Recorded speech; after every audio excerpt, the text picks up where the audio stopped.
Hi everyone, it's Simon Keeling here at weatherweb.net, and thanks again for watching. It is Tuesday, the 7th of January. Now just a reminder that weatherweb.net is kept completely free of charge by you coming back to the site regularly, using the charts and watching the video. That basically means that we can put more adverts in front of you, which generates the revenue that keeps us free of charge.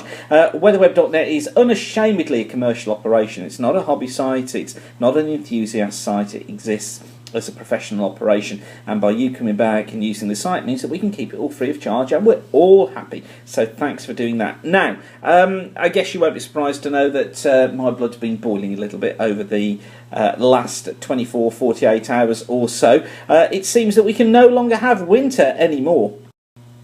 Not only here in the UK, but also in the US, because we're getting this talk of the polar vortex affecting the US at the moment, lowering temperatures, and you've got to laugh at it. I mean, yesterday Channel 4 News trailer actually attempted to put a link back to the Day After Tomorrow film and cold weather affecting the US. It's been causing confusion amongst meteorologists because for some reason, and it must have originated in the States, this name, polar vortex, was attached to the idea of colder air slipping down into the States. Now, undoubtedly it has been cold, but we've got to get to grips with what this polar vortex actually is. My understanding of the polar vortex has always been that it's in the stratosphere. It's what we use during the winter months as part of long-range winter forecasting, and the polar vortex goes around the pole, unsurprisingly. Now, occasionally it gets squeezed, which I'll show you in a moment, but there seems to have suddenly become confusion with the idea of a cold plunge of northwesterly air suddenly means a polar vortex. This is the temperature prediction for the US from this morning from Weather Online, and yeah, this is bitterly cold air. Look, sinking right the way south through all parts of North America at the moment. It's only really central and southern Florida escaping. Even here there's going to be a frost, but you know, it's called January. It tends to get colder in January, doesn't it, in the northern hemisphere, and that's exactly what's happening. They're having a plunge of cold weather. And to get it into context, it's the coldest probably for 20 years. You know, let's put that in context. That's 1993. It's hardly a lifetime, is it? Yes, I suppose if you're under the age of 30, you wouldn't have remembered this if you're in the States. But come on, let's get real on this. You know, it's not that cold. This is the 500 millibar flow, and basically, this is what I would call a cold plunge. We got the low than normal. We got low height centre in here across the northern parts of Canada. Look, and then we get this plunge coming down of very, very cold air at upper levels, very cold air at surface levels, and it's that drags in the colder air. The jet stream is in here as well, and before we start screaming about the movement of the jet stream and how it's changed position, which is another headline that I've seen, the jet stream meanders around all the time. Yes, sometimes it can get extended north to south, other times it flows more generally from west to east, and when we get this north to south extension, you tend to find that colder air gets in because the jet stream can't move very far. Or rather, I'm talking nonsense there. It's not the jet stream not move very far. It's that these troughs, which is what we see here, just can't move very far very quickly, and so we get cold air piling in. Conversely, in the winter months, in the summer months, or even in the winter months, if you get troughs such as in here, or a ridge such as in here, you see I'm getting overexcited now. If we get a ridge over in here, and you've got a trough over in here, the ridge persists for some time, guess what? You get warmer conditions in that area, particularly during the summer months. So we get slow-moving weather, and it slows down this normal west to easterly flow. As I keep saying though, it's called winter, and this is the vortex across the pole. This is what normally is there. So we've got low heights here across the pole, or rather lower temperatures here across the pole, warmer temperatures in here. Look, it's just become a little bit elongated. Perhaps more generally it would be in that shape, but you see how it's become elongated through here and through here. That means that we just get cold air plunging down here, and this chart shows it quite nicely. This is the height analysis. And you can see there, look, there it is, just elongated north to south. I'm reluctant to call it polar vortex because it kind of brings up these, you know, Godzilla storming around the pole, and it's not. It is simply that cold air is dragged down here and bringing cold air into the States. We were talking in the office earlier on, actually, myself and Gary, about this, that it seems like you can't use the phrase warm now because that brings up heat waves. You can't use the phrase cold because that means bitterly cold and everywhere's going to freeze. You can't use the phrase snow because that immediately means 20 feet of snow.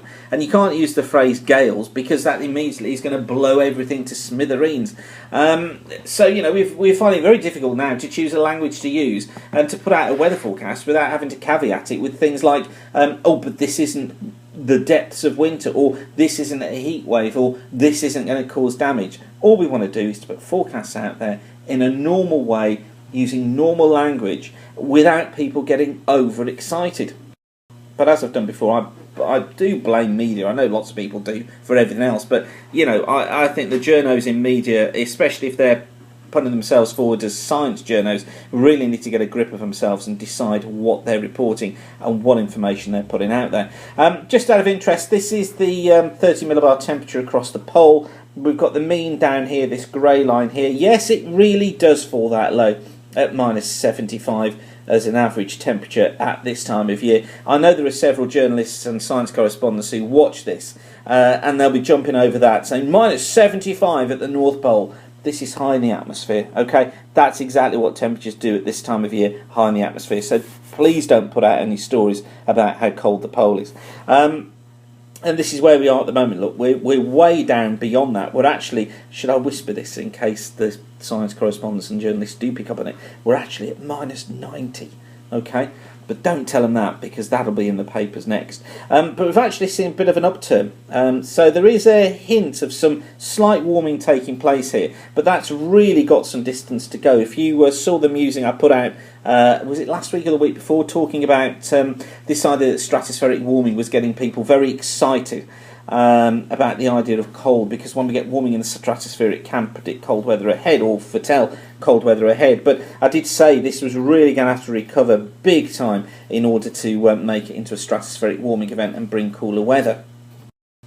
But having said that, temperatures are going to be falling off. This is the forecast from the CFS week 1, and here's our trough out here with our low the normal heights off in the Atlantic. Here's the ridge look off the eastern side of the States. There's our trough in here. You notice the higher heights up here, higher heights down here.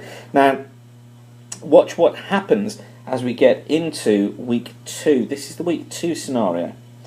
And just look at this. It's shifting this low further south. It's bringing the high in here, linking it through. So what this does is it tries to hint at colder easterly winds trying to get into the north and to the east of the UK during the period 14th to the 20th of January.